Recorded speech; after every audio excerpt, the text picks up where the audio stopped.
యెహోషువ దేవుని మాట విన్నాడు. దేవుడు ఏం చెప్పండి అంటాడు, యెహోషువ నాయకులకి చెప్పు, నాయకులు అందరికీ చెప్పండి. అదే జరిగింది. 3 దినములైన తర్వాత నాయకుల పాళములో తిరుగుచు జనులకు ఇలాగో ఆజ్ఞాపించిరి, మీరు మీ దేవుడైన యెహోవా నిబంధన మందసమును యాజకులైన లేవీలు మోసుకొని పోటు చూచినప్పుడు మీరున్న స్థలము నుండి బయలుదేరి దాని వెంబడి వెళ్ళను. మీకును దానికి దాదాపు 2000 కొలమూరలు ఎడముండవలను. మీరు వెళ్ళు త్రోవ మీరు ఇంతకు ముందు వెళ్ళింది కాదు, మీరు దాన్ని గుర్తుపట్టలేరు గనుక ఆ మందసమునకు సమీపంగా మీరు నడవరాదు. మరియు యెహోషువ రేపు యెహోవా మీ మధ్య అద్భుత కార్యములు చేయను గనుక మిమ్మును మీరు పరిశుద్ధపరచుకునడని జనులకు ఆజ్ఞ ఇచ్చెను. మీరు నిబంధన మందసమును ఎత్తుకొని ప్రజల ముందర నడువుడని యాజకులకు అతడు సెలవీయగా వారు నిబంధన మందసమును ఎత్తుకొని ప్రజల ముందర నడిచిరి. దేవుడు యెహోషువ చెప్పాడు, యెహోషువ నాయకులకు చెప్పాడు, నాయకులు మనుషులకు చెప్పారు, మనుషులు చెప్పింది చేశారు, యోర్దాను నది దాటి వెళ్ళిపోయారు. దేవుడు నాకు చెప్పాడు వాక్యం ద్వారా, అవి మీకు చెప్తున్నా, మీరు దాన్ని పాటిస్తే యోర్దాను దాటుతారు, లేకపోతే పోతారు. బస్ విధేయత ఉంటే పని అవుతుంది, లేకపోతే లేదు. దేవుడు చెప్పినటువంటి మాట ఏంటంటే 3వ వచనం, మీరు మీ దేవుడైన యెహోవా నిబంధన మందసమును యాజకులైన లేవీలు మోసుకొనిటి పోవుట చూచినప్పుడు, చూడండి, మందసాన్ని తీసుకెళ్తున్నప్పుడు దాన్ని చూడండి. ఎందుకు చూడాలి ప్రభా? చూడమని చెప్పాను. చూడు, నీ మాటని నమ్మి చూడాలి, అంతే. నీ మాటని నమ్మి చూడాలి. నమ్మితే చూస్తావు, విశ్వాసం ఉంటే చూస్తావు, విశ్వాసం ఉంటే దేవుని వైపు ఎదురు చూస్తావు. భయం వేసినప్పుడు భయాన్ని తొలగించేవాడి వైపు చూస్తావు, దిగులు వేసినప్పుడు ఆదరణ ఇచ్చేవాడి వైపు చూస్తావు. అదేవిధంగా నీ జీవితంలో దారి తెలియనప్పుడు దారి చూపించగలిగే వాడి వైపు చూడు. యేసయ్య అంటున్నాడు, నా వైపు చూడు. ఏ దారి చూపిస్తాను నేను. ఎలా చూపిస్తావు? నేనే దారి. నా దగ్గరకు వస్తే దారిలో పడినట్లే, నా దగ్గరకు వస్తే నీ జీవితం సరైపోయినట్లే. నువ్వు నా దగ్గరకు వస్తే చాలు. విశ్వాసం ఉంటే ఆయన దగ్గరికి వెళ్తావు, విశ్వాసం ఆయన దగ్గరికి నడిపిస్తుంది. దేవుని మాటలంటే నీకు విశ్వాసం అయితే, దేవుడు అంటే విశ్వాసం అయితే, యేసయ్య చరిత్రలో ఉన్నవాడు, ఆయన దేవుడు నా జీవితాన్ని మార్చగలడు అని నమ్మకం ఉంటే ఆయన వైపు చూస్తాం. You will look unto him. ఆయన వైపు చూస్తాం. హెబ్రీ గ్రంథకర్త ఏమన్నాడు తెలుసా? విశ్వాసానికి కర్త, దాన్ని కొనసాగించు వాడి వైపు చూస్తూ మన పరుగు పందెంలో ముందుకెళ్దాం. Look unto Jesus. భయం వేసినప్పుడు ధైర్యం ఇచ్చేవాడి వైపు చూస్తా ఉన్నాం కదా. చిన్న పిల్లలకు భయం వేస్తే వాళ్ళ అమ్మ కోసం చూస్తారు. అది వాళ్ళు చేసేటువంటి పని. నీవు ఎవరి వైపు చూస్తున్నావు? లోకం వైపు చూస్తున్నావా? నాయకుల వైపు చూస్తున్నావా? డబ్బు వైపు చూస్తున్నావా? పరువు వైపు చూస్తున్నావా? పరపతి వైపు చూస్తున్నావా? ఎక్కడ చూస్తున్నావు? ఈ రాత్రి నేను చెప్తున్నాను, నీ జీవితంలో ఏ సమస్య ఉన్నా, నీ జీవితంలో ఏ కొదువు ఉన్నా, నీ జీవితంలో ఏ లేమి ఉన్నా, దాన్ని తీర్చగలిగే వాడు ఒకడున్నాడు. ఈ రాత్రి ఆయన వైపు చూడటానికి ఇష్టపడుతున్నావా? I don't know what your need is. ఈ రాత్రి నీ జీవితంలో ఉన్నటువంటి అవసరం ఏంటో నాకు తెలియదు. ఈ రాత్రి నీ జీవితంలో ఉన్న అడ్డేంటో నాకు తెలియదు. నీ జీవితానికి మంచి మార్గంలో రావడానికి యోర్దాను లాగా ఉండిపోయింది అంటే నాకు తెలియదు. దేవుడు వాగ్దానం చేసినటువంటి ఆ దేశంలో అడుగు పెట్టడానికి ఏం అడ్డుందో నాకు తెలియదు. వాటిని ఏ విధంగా ఛేదించుకోవాలో అర్థం కావట్లేదా? దేవుని వైపు చూడు. నాకు ఒక గర్ల్ ఫ్రెండ్ ఉండేది. తప్పు అనేటువంటి విషయం తెలిసినప్పుడు ఎలా వదిలేయాలో నాకు అర్థం కాదు. చాలా కష్టం అది. నా మిత్రుడిని అన్నాను, రే ఏం చేయాలో అర్థం కావట్లేదు అన్నాడు. ఓ పని చేయరా, ప్రార్థన చేయన్నాడు. 3 రోజులు ఉపవాసం ఉండి ప్రార్థన చేయి. ప్రార్థన చేస్తే ఏమవుతుందిరా? నాకు తెలియదు, దేవుడు ఏదో చేస్తాడు. అదేదో నాకు తెలిస్తే ప్రార్థన చేయమంటా నేను చెప్తాను అంటే సరే అని 3 రోజులు ప్రార్థన చేశాను. 3 రోజుల తర్వాత ప్రార్థన చేయగానే నాకు వచ్చింది ఒకటే. 3వ రోజుకి ధైర్యం వచ్చింది, సాహసం వచ్చింది. ఏమన్నా తెలుసా? ఐఎమ్ సారీ, నేను నిన్ను పెళ్లి చేసుకోను అని చెప్పగలిగే ధైర్యం వచ్చింది. నాకు చాలా రకాలైన ప్రశ్నలు వచ్చాయి. మోసం చేస్తున్నానా? ఏం కాదు, చేసుకుంటేనే మోసం. దేవుని వాక్యానికి అవిధేయుడు అవుతానా? కాదు, చేసుకుంటేనే అవుతాం. నాకు చాలా అర్థమైపోయింది. కాబట్టి వెళ్ళి నో అని చెప్పగలను. విశ్వాసం దేవుడి మీద చూపించడానికి వాక్యం అవసరమైంది. వాక్యం చదివితే విశ్వాసం వస్తుంది. వినుట వలన విశ్వాసం కలుగును. నువ్వు వాక్యమే వినో ఎలా వస్తుంది విశ్వాసం? దిక్కుమాలిన వీడియోలు చూస్తావు. నువ్వు దిక్కుమాలిన వీడియోలు చూస్తే ఆ వీడియో నుంచి విశ్వాసం వస్తుందా? రాదు. విసుగు వస్తుంది, చిరాకు వస్తుంది, జీవితంలో విలువ లేకుండా పోతుంది. దిక్కుమాల వీడియోలు చూస్తూ ఉంటారు. ఏమన్నా అంటే కనుక ఆడి వీడియో చూస్తా, ఈడి వీడియో వీడియోలేండి చూసేది. చదువులేను అన్నా, చదువులేంటారా? ఏడుముద్ద బ్యాచ్ అని ఇదే చదువుకోవడం రాదా? దేవుడు బైబిల్ ముద్రించి ఇచ్చాడు కదా, వయోజీపించి పంపించాలా? ముసలాళ్ళు వెళ్తా ఉంటారు బడికి, దాన్ని పంపించాలా? ఒళ్ళు తెలియదు కదా, చదువుకోలేదు నీకు? చదువుందండి, చదువుంటే మరి చదవడానికి అంటారా? పొగరా, కువ్వా? చదువు, విశ్వాసం పుట్టింది.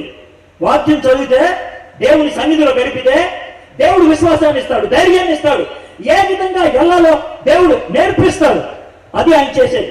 సరే, ఆ అమ్మాయికి 5 గంటలకు వెళ్ళి చెప్పా. ఆ అమ్మాయి తెగ ఏడ్చింది. తెలుగు సినిమా సీరియల్లో ఉండేటువంటి డైలాగులన్నీ వేసింది. ఇదే నా క్రైస్తవులు చేసేది? నమ్మక ద్రోహం చేయొచ్చా? మాట ఇచ్చి వెనక్కి వెళ్ళిపోవచ్చా? ఇన్ని డైలాగులు వేసింది. నాకు తోచిన జవాబులు చెప్పా, వెళ్ళిపోయా. రాత్రి అమ్మ అన్నది భోంచేశారా అని. అమ్మ వద్దులేమ్మా, ఈ రాత్రి కూడా ఉపవాసంలో ఉంటానన్నా. దేవుడు నాకు ఒకటే మాట చెప్తా ఉన్నాడు, ఇంటికి వెళ్ళిన తర్వాత పడుకుందాం ఉంటాడు. రే, అమ్మాయి కోసం ప్రార్థన చేయరా అని. ప్రభా, నేను అమ్మాయికి చెప్పా, ఇప్పుడు నువ్వే చూసుకోవాలి అమ్మాయిని అని ప్రార్థన చేసి పడుకున్నాను.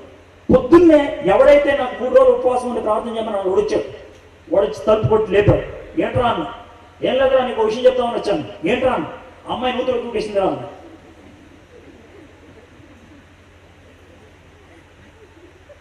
మీరు నవ్వుతున్నారు. నా ఫేస్ ఎలా ఉంటుందో ఆలోచించండి ఒకసారి, నా బతుకు ఎలా ఉంటుందో ఆలోచించండి. జీవితాంతం ఆవిడ చావుకి నేనే కారణం. నేను ఇంకో మీరు చూసుకోవాలి. ప్రజల యొక్క మాటలు విన్నాను, నా వల్ల కాదు. దేవుడి మీద అనుమానం. ఏంటి ప్రభా, ఇదే నువ్వు చేసేది? ఎన్ని ప్రశ్నలు ఒక్కసారి ఉత్పన్నమైందో. వాడు అలాగే చూస్తా ఉన్నాడు. రే, నువ్వేంటి అలా చూస్తున్నాను? నేను నూతిలో దూకేసింది అన్నా. చచ్చిపోయింది అన్నానా? అప్పుడు కొంచెం ఏమైందిరా చెప్పాను. మా అమ్మ సోది కొట్టి లేపి బట్టలు తీసుకురమ్మందిరా మేడ మీదకి వెళ్ళి తీసుకొని వస్తున్నాను రా. అప్పుడే ఇది దూకుతుంది. చూసా, బట్టలు అక్కడ పడేసి పరిగెట్టుకుంటే వెళ్ళా, దూకింది, లాగేసి బతికే. ఆమె ఎందుకు బతుకుందో చెప్పగలరా మీరే? ఎందుకు బతుకుందో చెప్పగలరా? నేను ప్రార్థన చేశాను. ఆమెను ఎందుకు వదిలేశాను తెలుసా? నేను ఉపవాసం ఉండి ప్రార్థన చేశాను. ఉపవాసం ఉండి ప్రార్థన చేస్తే వదిలేసా, 3 గంటల ప్రార్థన చేస్తే బతికిచ్చా. నీకు 2 లేవు. నీ బతికి ఒక నుయ్యి, నువ్వు ప్రేమించిన వాడికి ఇంకో నుయ్యి. అయితే ఒక్క చిన్న సలహా ఇస్తున్నాను, దయచేసి అంటే మీలో ఎవడైనా ఆత్మహత్య చేసుకోవాలనుకుంటే ఉపయోగపడే నూతిలో దూకొద్దా ప్లీజ్. ఒక్క పని చేయండి. మీరు చచ్చిపోయేటప్పుడైనా ఒక మేలు చేసిన వాళ్ళు అవుతారు. పడిపోయిన నుయ్యులు ఉంటే వాటిలో దూకండి, మంచి నూతిలో దూకద్దా ప్లీజ్. ఇంట్లో ఉరేసుకోవద్దు దయచేసి అంటే సలహాలు ఇస్తున్నాను కొన్ని. ఎందుకంటే ఇంట్లో వాళ్ళందరినీ గొడవ పెడతారు. ఊరు బయటికి వెళ్ళి ఉరేసుకోండి, ఎవరికి తెలియదు. అర్థమైందా? మందు తాగి చచ్చిపోదాం అనుకున్నారు అనుకోండి, ఇంట్లో తాగొద్దు, బయటికి వెళ్ళి ఎక్కడో చోట తాగేసి చచ్చిపోండి. కనీసం చచ్చిపోయినప్పుడైనా ఇది చచ్చాడు అనుకోవచ్చు. నువ్వు చచ్చిన తర్వాత కూడా మా చుట్టూ బాధలు ఉంటే ఏం లాభం? నువ్వు బతికున్నప్పుడు లాభం లేదు, చచ్చిన తర్వాత కూడా లాభం లేదు. కాబట్టి మంచి సలహా, జాగ్రత్తగా నీకు అర్థం ఉంది చెప్తాను. అది కాకపోతే ఇదన్నా చేయండి. కనీసం చచ్చేటప్పుడైనా ఒక్క మాట అన్నా వినండి. అయితే నా జీవితంలో అలాంటి పనులు. ఆ అమ్మాయి బతికిపోయింది. అయితే వాడు ఏమన్నాడంటే, కంగారు పడతాం, సాయంత్రం 5 గంటలకే రమ్మని చెప్పాను, వస్తుంది, మన ఇద్దరం మారదాం అన్నాడు. అప్పుడు మాట్లాడు, మీ ఇద్దరం, నేను వాడు మాట్లాడు.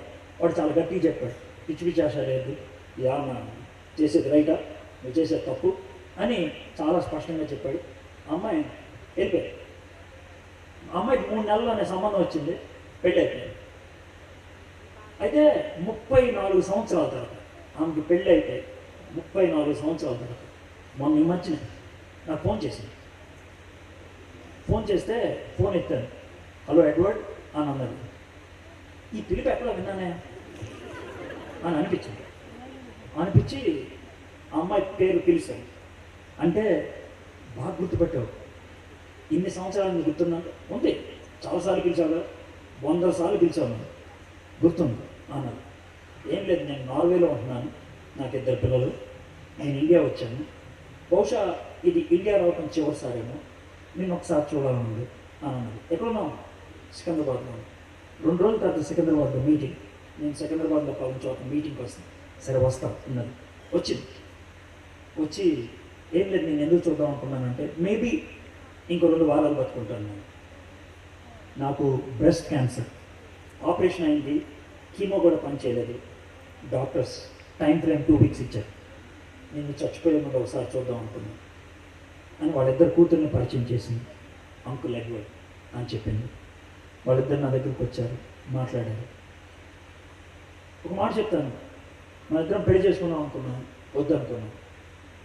నన్ను నువ్వు పెళ్లి చేసుకోలేదు కాబట్టి ఇంత గొప్ప స్పీకర్ అయ్యా, నిన్ను నేను పెళ్లి చేసుకోలేదు కాబట్టి నా జీవితం ఉపయోగపడింది.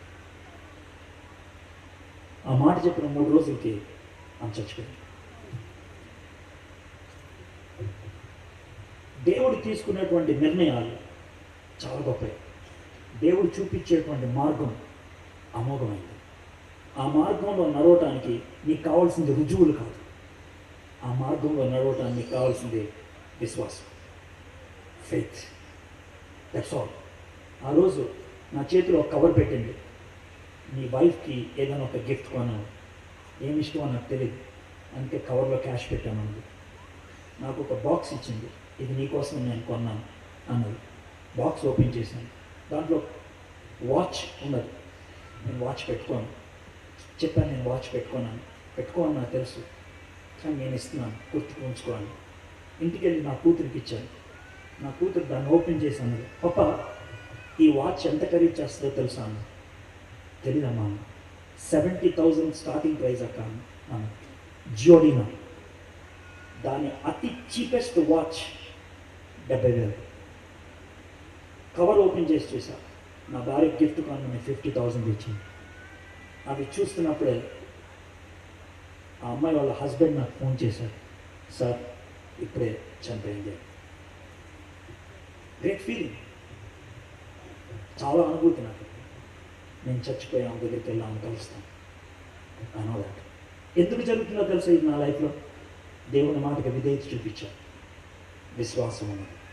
వీళ్ళు కూడా అదే మాట చెప్తున్నారు, మీరు మీ దేవుడైన యెహోవా నిబంధన మందసం యాజకులైన లేవీయులు మోసుకొని పోవుట చూచినప్పుడు మీరున్న స్థలం నుండి బయలుదేరి దాని వెంబడి వెళ్ళగలరు. విశ్వాసంతో చూడండి, విధేయతతో వెంబడించండి. విశ్వాసంతో చూస్తేనే విధేయతతో వెంబడిస్తాం. నా జీవితంలో ఉంది ఫ్రెండ్స్, విశ్వాసం ఉండి విధేయత చూపిస్తే పని అవుతుంది. అడ్డు తొలగించేది ఆయనే, అవసరతలు తీర్చేది ఆయనే, నీ సమస్యలను పరిష్కరించేది ఆయనే, నీకు కావాల్సిన అనుగ్రహించేది ఆయనే. Have faith in God.